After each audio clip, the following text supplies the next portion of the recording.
Meitei Kuki CSO Singi Peace Purangnaba Anisuba Mifm April 15 Maka Chathanaba Home Ministry na lepkhrabasu pangthokidre. Guwahati da base toba news channel amana athuba matamda pangthoklagani hairabasu khangalakpa leitri. May 2012 dagi Kuki zo lamhenba singna makhoigi terrorist singa khusamnaduna Manipurdagi separate administration logodabani haiduna Meitei da atamnana onchinduna chatharakiba tamthiraba lan asigi waroisin puraktuna mahausagi ingtapa amasung nungsi sanaba handilaknabagi pandamni hairaduna Ministry of Home Affairs na sinduna sahi ani rongi manungda ahanba oina tha asigi mangada Delhi da Meitei Kuki gi CSO sing kharagi mihu sing punna faminaduna wari sanaba haukrabasu laikhai taba phibam purakpa ngamdabadagi Mifm adu loisilakpada Home Ministry gi maikeidagi ani suba tangkaki Mifm chatliba tha asigi 15 da pangthokani haiduna thaurang taukrabasu pangthokpa ngamkhidre steraksida ngarang numidang wairam Guwahati da base toba news channel North East Live ki maikeidagi Meitei Kuki gi CSO singi mihu singi ani suba tangkaki Mifm athuba matamda pangthoklagani haibagi report tawrakre. News channel asina tawrakiba report asi kadai fawba chungadagi haina pawthe asina verify tawnaba honnarakpada tha asigi mangada Delhi da pangthokiba furup animaki CSO singi mihu singi manungda ama oikiba amko gi president Phairoijam Nandol Luwang da hanglubada mahakna hai haujik numidang wairam fawbagi manungdadi Home Ministry gi maikeidagi makhoigi mahut sinba authority amatana ani suba tangkaki furup animaki CSO singi mihu singna saruk yagadaba Mifm pangthoklagani haibagi wafam khangalakpa leitri.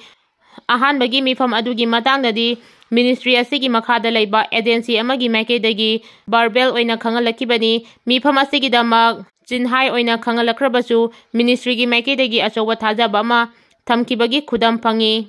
Mifm asigi damak aikoina Delhi da thungbaga airport tagi mapanda thoktringaidagi hauna aikoibu Ministry gi maikeidagi security personnel singna checksina nga senbiki aikoina leigadaba hotel adu tamna lakpadasu thoidokna mideng changi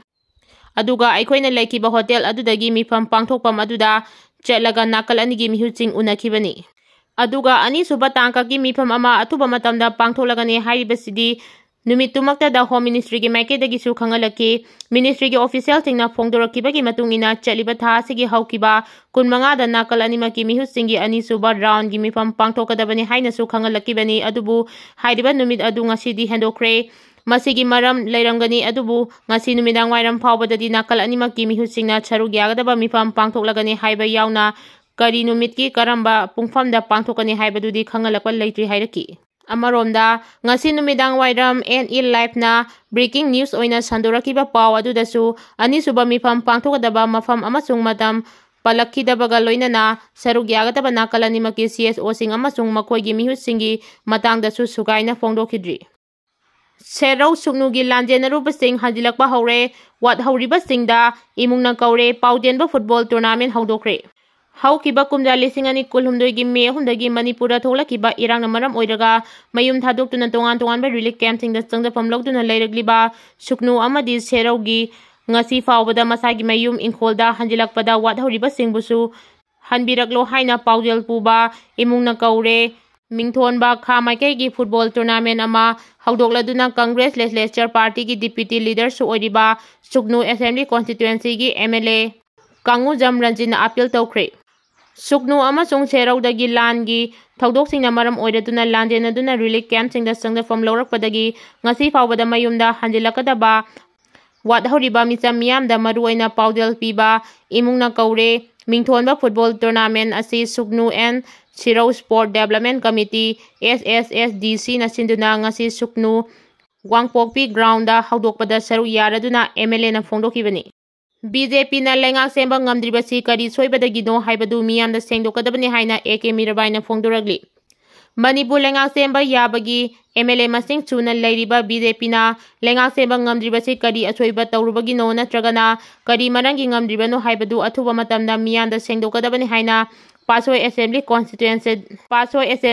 Constituency dagi kaduna Minister fawa oirangkiba AK Mirabai na phongdokre. Wafam asi ngarang Taubungkhok awang lekaida mahakna nauna saba ima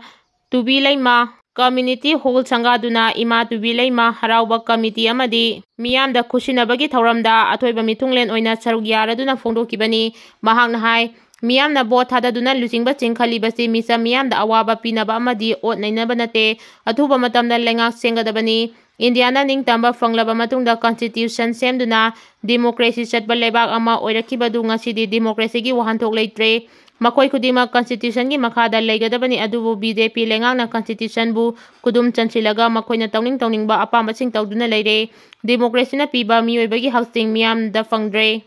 Miyangi hakmatpa yaroi pangangadabani haiki. Manipurda lengak semba ngambagi masing suna leirabasu semba ngamdriba karigino hangladuna lengak leitabadagi miyangi wakatpam leitre. Leibaki thaugal tauge hairaduna thoraklabadi thamoi sengna achumba thabak tawbiyu. Manipur miyangi mamitagi tariba PSC elected members singna khangadabani haiki. Kuki Khutlai paiba singna salai tere ki phiral khongnena ki ba thawong yaningde haina MLA Rameswar na phongdokre. Kuki Khutlai paiba singna mitagi salai tere ki phiral khongnena ki ba thawong yaningde haina kairau SG MLA Laurengbam Rameswar na phongdokre. Wafam asi ngarang kiamgeda leiba ibudau moyangba amasung khagembagi thawni thawram pangthokbada saruk yaraduna phongdokibani. Peace Integrity Committee PIC Manipur amasung all kiamgai nupi chawkha thawrang lupna sinduna ngarang kalengi nongma henba thawongni hairaduna kiamgai miyangidi nongma panba numita ibudo anigi mafamda ira thawni pangthoktuna lagli aikhoina hachina thawni jariba asigi mayokta Kuki Khutlai paiba singna salai teret ki phiralbu thawoi uchitaba utkiba asi amukhakta natre mamangdasu leikhre haiki. Maramasina ibudo anigi mafamda thawnijaduna haijakibani. Ibudo anigi mafamda miyam punduna leibaki-damak thawnibani aduga ipaipu singna chetlamba liklamchu tung inbani haiki. Isagi nat amadi chanabi sing yokhanabagi-damak amata oina punsinabagi pandamda irat thawni thawram pangthokpani haiki. Launch pad singda Indiana koisilakpadagi Pakistana terrorist singbu bunkerda laihanaba thawrangni haina report amana phongdoragli. Pahalgam terror attack na India gi miyoi khudingmak pukningda nungaitaba pokhanduna miyamna khoirang khoisaunari thodok asigi matangda Indiana laman khumlakpa yai ki badagi Pakistan occupied Kashmir POK gi tongan mafamda leiba terror launch pad singdagi terrorist singbu Pakistan gi army na makhoi gi bunker amadi army center singda putoktuna lehanaba thawrang lokhatpa hokre haina India gi intelligence na fangba paw amana phongdokre haidi. Pakistan gi army na lokhalakliba khongthang asi India gi security agency singna active oiriba launch pad kaya masak khangdoktuna operation paikhalakpadagini intelligence ki pawna makhatana phongdokibada active oiba launch pad kaya dagi terrorist singbu tongan ba state sing tongan ba strategic oiba mafam singda puthokre haidi. Hairiba launch pad sing asi mamangdagi hauna Jammu and Kashmir gi LOC phauduna India romda sanglaktringaida terrorist singbu station tawduna thamba mafam singni Pakistana khonglei thuna asigumba thabak thawong sing lokhalakpasi India gi surveillance amadi strike singdagi makogi terror infrastructure bu ngaktuna thamnaba thawrang oigani hairi.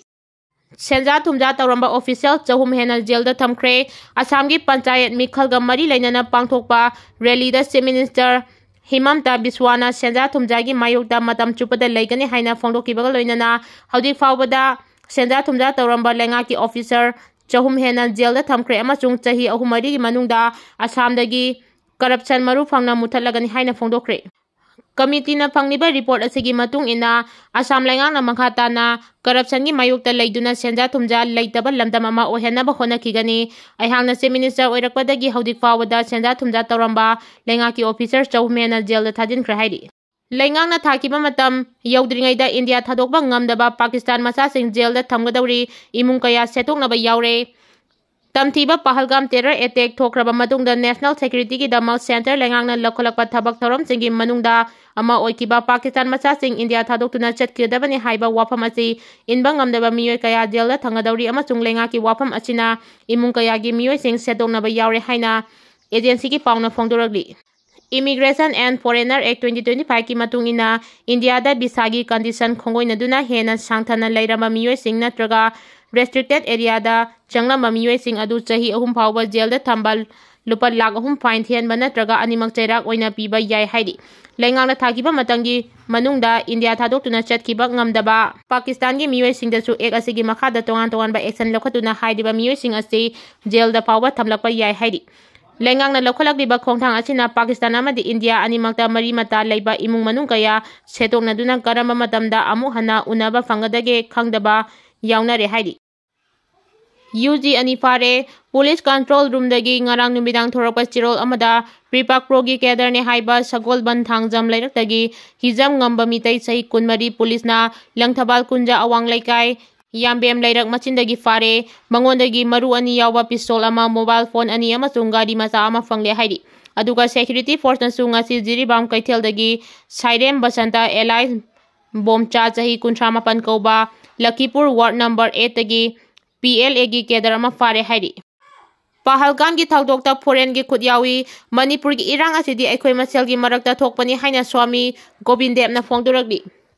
Jammu and Kashmir gi Pahalgam da thokiba laibak tiba thakdok aduda center lengang na terrorist singi matakta khonglei thuna thabak lokhatriba adu foreign gi khutyawa thakdok oibanani adubu Manipur da thokliba irang asidi aikhoi masel gi marakta thokpa irang ni haina Sri Ram Janmabhoomi Tirtha Kshetra Ayodhya Treasurer Param Sri Dev Rashtriya Sat Swami Gobindev Giri Maharaj na phongdokre wafam asing ngarang Imphal gi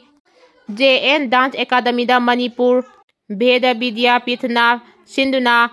Importance of Bhagavad Gita in Present Time haiba hiramda Swami Gobindev na pigadaba nomagi oiba discourse thoramga mari lainana mahangna phongdokibani mahangna makha taraduna hai Pahalgam gi thokdok aduda lengangna athubada action lokhali adubu Manipur gi irang asi aikhoi masel gi marakta oibana lengaki khongthang thengkhrabasu action lokhatpam thui amadi makhoi gi maikeidagi chu lengakta action lokhatpiyu haina haijaba laikhre athubada Manipur gi irang loisinaba action lokhatlagani thajai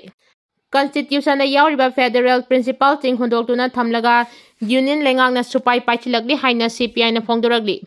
Constitution da yauriba federal principal ting adu hundoktuna thamlamlaga union lengangna Manipur bu supai paisilakli haina Imphal district CPI gi secretary Haikham Ibo Chaubi gi cherol amana phongdoragli wafam asing ngarang khuraida leiba young pioneer school da CPI Imphal ki taramari suba conference pangthokibada political amasung organization reporting pothoktuna delegate singna khana nainabada phongdokibani